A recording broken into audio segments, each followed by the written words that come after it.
ഈശ്വര, എന്റെ പൂജാരിനെ കാത്തോളണേ. ആന്റിക്ക് അങ്കിളിനെല്ലാം അറിയുന്നതുകൊണ്ട് പിന്നെ അവളെ പിടിച്ച് പെണ്ണാലോചിക്കുന്ന പേടിക്കണ്ട. പക്ഷെ അച്ഛൻ സമ്മതിക്കാത്ത സ്ഥിതിക്ക് ഒന്ന് പേടിക്കണം. ഓരോന്ന് ആലോചിച്ച് ഞാൻ വിരളി പിടിച്ച് നടന്നു. പൂജാരി പോവാൻ നേരം ഞാൻ സിറ്റ് ഔട്ടിലുണ്ടായിരുന്നു. എന്നെ നോക്കിയെങ്കിലും ഞാൻ മൈൻഡാക്കാൻ പോയില്ല.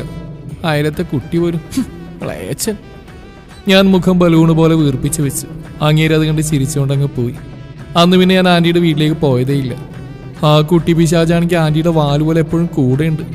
1-2 തവണ ആന്റിയുടെ കൂടെ പുറത്തൂടെ നടക്കുന്ന ഞാൻ കണ്ടു. എനിക്കാണെങ്കിൽ എന്നെ തന്നെ കൺട്രോൾ ചെയ്യാൻ പറ്റാത്ത അവസ്ഥയാണ് ഇതൊക്കെ കാണുമ്പോൾ. വൈകുന്നേരം ഒന്ന് പൂജാരി നേരത്തെ വന്ന് കണ്ടപ്പോഴേ എനിക്കൊരു കുനിഷ്ടിന്റെ മണ്ണടിച്ച്. തെറ്റിയില്ല. കുറച്ച് കഴിഞ്ഞാൽ എന്തേ എല്ലാം കൂടി ഒരുങ്ങിക്കെട്ടി പോകുന്നു. പല ഔട്ടിങ്ങിനും പോവാം. മര്യാദക്ക് പണിയെടുത്ത് ജീവിച്ചുകൊണ്ടിരുന്ന മനുഷ്യനാ ഓരോന്ന് എഴുന്നള്ളിക്കൊള്ളും. മനുഷ്യന്മാരെ വഴി തെറ്റിക്കാനായി. ഇന്നിനി രാത്രി വിളിക്കൂല. എനിക്ക് ഓരോന്ന് ആലോചിക്കുമ്പോൾ തന്നെ കലിയേറുന്നു. കുട്ടൂസ് വന്നപ്പോൾ അതൊക്കെ അവൻ്റെ മേളിൽ തീർത്തു. വിളിക്കില്ലെന്നറിഞ്ഞിട്ടും ഞാൻ കുറേ നേരം ഫോണും പിടിച്ചുകൊണ്ടിരുന്നു. നട്ടപ്പാതിരായിട്ടും വിളിയൊന്നും കാണാഞ്ഞപ്പോൾ പിന്നെ ഞാൻ പോയി കിടന്നുറങ്ങി. രാവിലെ ബുള്ളറ്റിന്റെ സൗണ്ട് കേട്ടപ്പോൾ ഞാൻ ജനലിൽ കൂടി ഒളിഞ്ഞു നോക്കി. നേരെ പോയി നോക്കാൻ എൻ്റെ മനസ്സനുവദിച്ചില്ല. ആ കുട്ടി പിശാചിൻ്റെ അവിടെ യാത്രയൊക്കെ നിൽക്കുന്നു. ശവം, ഇവളാര്? ഇങ്ങനെ കിട്ടിയോളും. അങ്ങേരെ എന്നെ കേൾപ്പിക്കാൻ 2-3 ഹോണൊക്കെ അടിച്ചെങ്കിലും ഞാൻ അനങ്ങിയില്ല. ഹോണടി എന്നെ മുറ്റത്ത് കണ്ടില്ലെങ്കിൽ പതിവാണ്, അതെനിക്കറിയാം. പക്ഷേ മുന്നോട്ട് വെച്ച കാലം മുന്നോട്ട് തന്നെ. അവസാനം പുള്ളി സീറ്റ് ഔട്ടിലേക്ക് നോക്കിക്കൊണ്ട് അങ്ങ് പോയി. പതിവിലായിരുന്നു പുള്ളി ഉച്ചയ്ക്ക് എന്നെ വിളിച്ചിരുന്നു. പക്ഷെ അമ്മയും കുട്ടൂസൊക്കെ ഉള്ളതുകൊണ്ട് ഞാൻ എടുത്തില്ല. വൈകുന്നേരം ബൈക്കിന്റെ സൗണ്ട് കേട്ടപ്പോൾ തന്നെ ഞാൻ ജനലിൽ സ്ഥാനം പിടിച്ചു.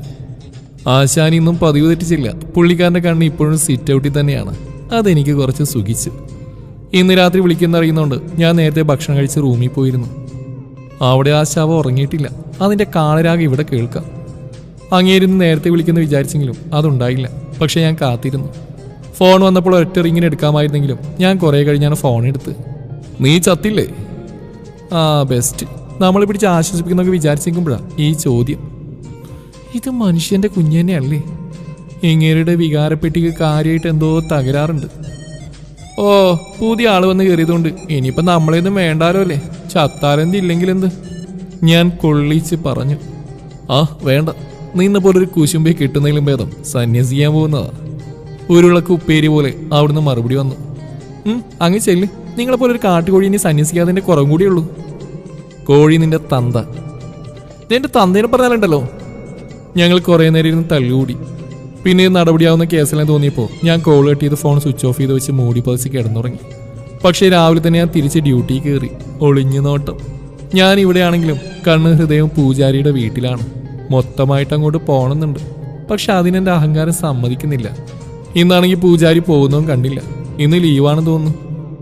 ഉച്ചവരേക്ക് മുറ്റത്തൂടെ കുറേ റൗണ്ട് അടിച്ച് നടന്നു. പക്ഷെ ആൻറ്റിയല്ലാതെ ആരും പുറത്തില്ല. 2-3 തവണ ആൻറ്റിയെ കണ്ടു. ഇന്നലെ കൂടെ ആ കുട്ടി പിശാച് ഉണ്ടായിരുന്നു. ഇന്ന് അവള് കൂടെയില്ല. അപ്പോൾ പൂജാരിയുടെ കൂടെ ഉണ്ടാവും. അതും കൂടെ ഓർക്കുമ്പോൾ എനിക്ക് തല പെരുക്കുക. കുറച്ച് നാണം കിട്ടാനും വേണ്ടില്ല. അവസാനം അങ്ങോട്ട് ഇടിച്ചു കയറി ചെല്ലാൻ തന്നെ തീരുമാനിച്ചു. അമ്മ കുളിക്കാൻ കയറിയ സമയം നോക്കി ഞാൻ ചാടി. മുറ്റത്തെത്തിയപ്പോഴേ ടിവിയുടെ ശബ്ദം കേട്ടു. കയറി നോക്കിയപ്പോൾ ആശാനും കുപ്പിയും കൂടി ഇരുന്ന് ടി വി കാണുക. ആൻറ്റി അവിടെ ഒന്നും കണ്ടില്ല. 2 പേരും എന്നെ കണ്ട ഭാവമില്ല. ഞാൻ സ്ഥലത്തുണ്ടെന്ന് അറിയിക്കാൻ വേണ്ടി ഓരോരോ ശബ്ദമൊക്കെ ഉണ്ടാക്കി നോക്കി. അങ്ങേര് തിരിഞ്ഞു നോക്കുന്നില്ല. ഇയാളുടെ ചെവിയുടെ സിസ്റ്റം അടിച്ചു പോയ ദൈവമേ. കുപ്പി എന്നെയും തിരിഞ്ഞു നോക്കി. എന്നിട്ട് ആശാനെയും നോക്കി. പാച്ച, ദേ അയലത്തെ കുട്ടി വന്ന് നിൽക്കുന്നു. കുപ്പിയാണ്. അയലത്തെ കുട്ടിയല്ലടി യക്ഷി. എന്നെ നീ യക്ഷിയാക്കി മാറ്റരുത് കുട്ടി പിശാചേ. ഇതിൻ്റെ അന്ത്യം മിക്കവാറും എൻ്റെ കൈ കൊണ്ടായിരിക്കും എന്ന് മനസ്സിൽ പറഞ്ഞുകൊണ്ട് ഞാൻ പൂജാരിയെ നോക്കി. കുപ്പിയുടെ ഡയലോഗ് കേട്ട് അങ്ങേര് തലതിരിച്ച് എന്നെയും നോക്കി. പിന്നെ ഒന്നും സംഭവിക്കാത്ത പോലെ തിരിഞ്ഞെന്ന് ടി വി കാണാൻ തുടങ്ങി. അങ്ങോട്ട് നോക്കിയിരിക്കുക. അതിനകത്ത് ഇയാളുടെ ഭാര്യ പെറ്റിയെടുക്കുന്നുണ്ടോ? കുറേ നേരം അങ്ങനെ നിന്നിട്ട് നമ്മളെ മൈൻഡ് ചെയ്യുന്നില്ലാന്ന് കണ്ടപ്പോൾ ഞാൻ തിരിച്ചു പോകാൻ ഒരുങ്ങി. തിരിഞ്ഞിറക്കുമ്പോൾ തോന്നി അങ്ങനെ ഞാൻ കളഞ്ഞു പോകാൻ പറ്റും. ഇല്ല, എന്നെ കൊണ്ട് അതിന് ഈ ജന്മം സാധിക്കില്ല. അപ്പോൾ പിന്നെ ഈ വഴക്കി നീ നീട്ടിക്കൊണ്ടുപോകാൻ പറ്റില്ല. ഞാൻ തിരിഞ്ഞെന്ന് ഒന്നുകൂടെ പുള്ളിക്കാനെ നോക്കി. എവിടെ? ആ മുഖത്ത് പ്രത്യേകിച്ച് ഒരു ഭാവമാറ്റമൊന്നുമില്ല. പിന്നെ ഒന്നും നോക്കിയില്ല. സോഫയിൽ കിടന്ന് തലയിനെടുത്ത് ഒന്നങ്ങ് കൊടുത്തു. ഒരു തള്ളി പ്രതീക്ഷയെങ്കിലും നടന്നില്ല. പകരം അങ്ങനെ ചിരിക്കാൻ തുടങ്ങി. അപ്പോൾ കുറച്ച് ധൈര്യം വന്നു. പിന്നെ തലയിണ വെച്ച് അടിയോടടി. ആശാൻ ചിരിക്കുന്നതിൻ്റെ ഇടയ്ക്ക് അടി തടയുന്നുണ്ട്. അടിക്കില്ല എന്ന് പറയാൻ ശ്രമിക്കുന്നുണ്ടെങ്കിലും ചിരി കാരണം മുഴുവനാക്കാൻ പറ്റുന്നില്ല. അവസാനം ഇരുന്നോടത്തുനിന്ന് എണീറ്റ് വന്ന് എന്നെ വട്ടം ചുറ്റി പിടിച്ച് എൻ്റെ 2 കൈയും പിടിച്ചു വെച്ചുകൊണ്ടാണ് നിൽക്കുന്നത്. ഞങ്ങൾ അടികൂടുന്ന കണ്ടിട്ട് കുപ്പിയുടെ അടപ്പ് തെറിച്ച് അടുത്ത കണ്ടെത്തി പോയി വീണ്. കഴിഞ്ഞോ നിന്റെ വാശി? നിനക്ക് എന്തൊരു കുശുമ്പാടി വേണ്ടേ? അതിന് അയലത്തെ വീട്ടിൽ കുട്ടീന്ന് പറഞ്ഞോണ്ടല്ലേ. അത് ഞാൻ ചുമ്മാ പറഞ്ഞല്ലേ. എന്നാ ചുമ്മാ പറഞ്ഞ മാറ്റി പറഞ്ഞേ. എന്ത്? ഞാൻ ആശാനെ ഒന്ന് കണ്ണുരുട്ടി നോക്കി. അപ്പം മെല്ലെ എൻ്റെ കയ്യിലെ പിടുത്തം വിട്ട് എൻ്റെ തോളിൽ കൂടെ കൈയിട്ട് ചേർത്ത് നിർത്തിക്കൊണ്ട് കുപ്പിയുടെ നേരെ തിന്നു. എന്നിട്ട് കുപ്പിയെ നോക്കി പറഞ്ഞു, പപ്പി, ഇത് വൈശാലി, ആളിൻ്റെ ഭാവി ഭാര്യയാണ് കേട്ടോ. പറഞ്ഞതെന്നെ കളിയാക്കിക്കൊണ്ടാണെങ്കിലും ഇത്രയും നേരം ഒന്ന് താഴ്ന്നു പോയത് തിരിച്ച് സ്കോർ ചെയ്യാൻ എനിക്ക് ഇത് തന്നെ ധാരാളം. കുപ്പിയുടെ തെറിച്ചു പോയ അടപ്പ് തിരിച്ചു വരാത്തതുകൊണ്ട് പുള്ളിക്കാരി വാതുറന്നിരിപ്പാണ്. അമ്മ കാണാതെ പോകുന്നതുകൊണ്ട് വേഗം തിരിച്ചു പോകണം. അപ്പോഴാണ് ഓർത്ത് ആൻറ്റിയെ വിടങ്ങും കണ്ടില്ലല്ലോ. ആൻറ്റി ഇവിടെ ഇല്ലേ? ഓ, അമ്മ കുളിക്കുക. ഓ, അപ്പം അതാണ് ഇങ്ങോട്ട് കാണാത്തത്. അല്ലെങ്കിൽ സൗണ്ട് കേട്ട് ഇറങ്ങി വരേണ്ടതാണ്.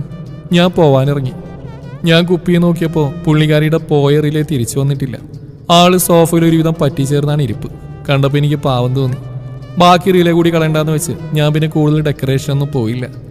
ഞാൻ പോവാന്ന് പറഞ്ഞപ്പോൾ പൂജാരി ബാക്കിൽ കൂടി 2 തോളും കൈവച്ചെൻ്റെ പുറകെ നടന്നു. സിറ്റ് ഔട്ടിലെത്തിയപ്പോൾ പൂജാരി മെല്ലെ തിരിച്ചു നിർത്തി എന്നെ നെഞ്ചോട് ചേർത്തു. എന്തോ പെട്ടെന്ന് എൻ്റെ കണ്ണ് നിറയാൻ തുടങ്ങി. ഷർട്ട് നനഞ്ഞപ്പോൾ പൂജാരി എന്നെ മെല്ലെ അതിർത്തി മാറ്റി എൻ്റെ മുഖത്തേക്ക് കുറേ നേരം നോക്കി നിന്നു. പിന്നെ ആത്മാർത്ഥമായിട്ട് സോറി പറഞ്ഞു. അത് മതിയായിരുന്നു ഉള്ളിൽ ഉറച്ചു കിടന്ന സങ്കടത്തിൻ്റെ മഞ്ഞുകട്ട അലിഞ്ഞില്ലാതെയാവാൻ.